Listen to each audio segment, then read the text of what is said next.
सालों पहले की बात है। एक लड़का किसी कंपनी में मैनेजर था।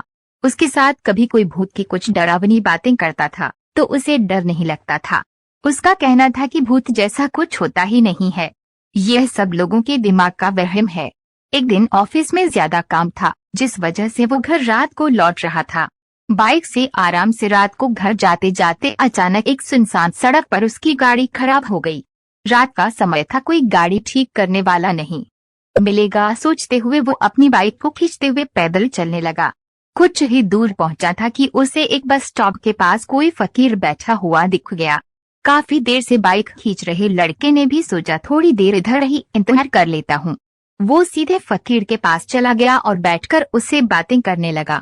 दोनों के बीच करीब 10 मिनट तक बात हुई और उसी वक्त भूतों का जिक्र भी आ गया। हंसते हुए लड़के ने कहा कि भूत जैसा कुछ नहीं होता है और नहीं मैं इन्हें मानता हूँ, ये सारी झूठी और वहम वाली बातें हैं। फकीर ने लड़के की तरफ हैरानी से देखा और बोला, तुम भूत को नहीं मानते हो वो एक अलग बात है। अगर तुम ऐसा कहोगे कि भूत होते ही नहीं है तो ये सरासर गलत है। लड़का फिर हंसा और पूछने लगा कि भूत होते हैं तो दिखते क्यों नहीं हैं?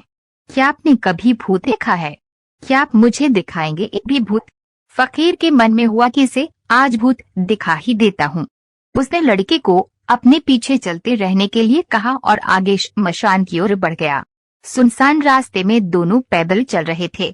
अब लड़के को थोड़ा डर लगने लगा, लेकिन हिम्मत करते हुए वो आगे बढ़ा। कुछ ही देर में दोनों श्मशान पहुंचे। वहां कई मुर्दा चल रहे थे। फकीर ने उस लड़के को एक जगह पर बैठाया और कहा कि यहाँ कुछ देर पहले ही एक लाश जली थी, अब तुम्हें यहाँ मैं भूत दिखाऊंगा। फकीर ने फटाफट वहां पर फेल गाड़ कर एक धागा बांध दिया। अब धागे का आखिरी हिस्सा उस लड़के के हाथ में थमाते हुए कहा, धागे की सीध में मैंने 4 बताशे रखे हैं, इन्हें खाने के लिए 4 आत्माएं आएंगी। जब तक आत्मा इन बताशों को पूरा न खा ले तब तक तुम इस धागे को बिल्कुल भी मत छोड़ना, वरना तुम्हारे साथ बहुत बुरा होगा। इतना कहकर फकीर ने लड़के को आंखें बंद करने के लिए कहा और खुद मंत्र पढ़ने लगा। लड़के को फकीर की बातें सुनकर थोड़ा डर लगने लगा, लेकिन वो धागे को तेजी से पकड़कर आंखें बंद करके हुए बैठ गया। कुछ देर मंत्र पढ़ने के बाद साधु ने उसे आंखों खोलने के लिए आवाज लगाई। लड़के ने जैसे ही आंखें खोली तो सामने 4 आत्माएं बताशे खा रही थी। उसे इस सब पर विश्वास ही नहीं हो रहा था। तभी उसकी नजर एक आत्मा पर पड़ी। वो कोई और नहीं उसका पड़ोसी था, जिसकी मौत 2 दिन पहले ही हुई थी। उसे देखते ही लड़के के हाथ से वो सफेद धागा छूट गया। उसने घबराहट में आसपास उस फकीर को देखा, लेकिन वो मंत्र पढ़कर जा चुका था। अब डर के मारे वो तेजी से अपने घर की ओर दौड़ने लगा। इस दौरान उसे कोई बार बार उसका नाम लेकर पीछे से आवाजें दे रहा था, लेकिन वो मुड़ा नहीं। किसी तरह से वो घर पहुंचा और डरते डरते ही सुबह हो गई।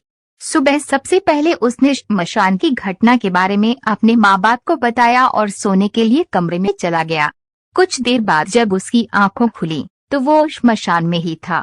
वो कैसे दोबारा श्मशान घाट पहुंचा किसी को नहीं पता, लेकिन उसी दिन से लड़के की तबीयत दिमागी रूप से खराब रहने लगी। कहानी से सीख, इंसान को साहसी होना चाहिए, लेकिन दुस्साहसी होना मूर्खता है।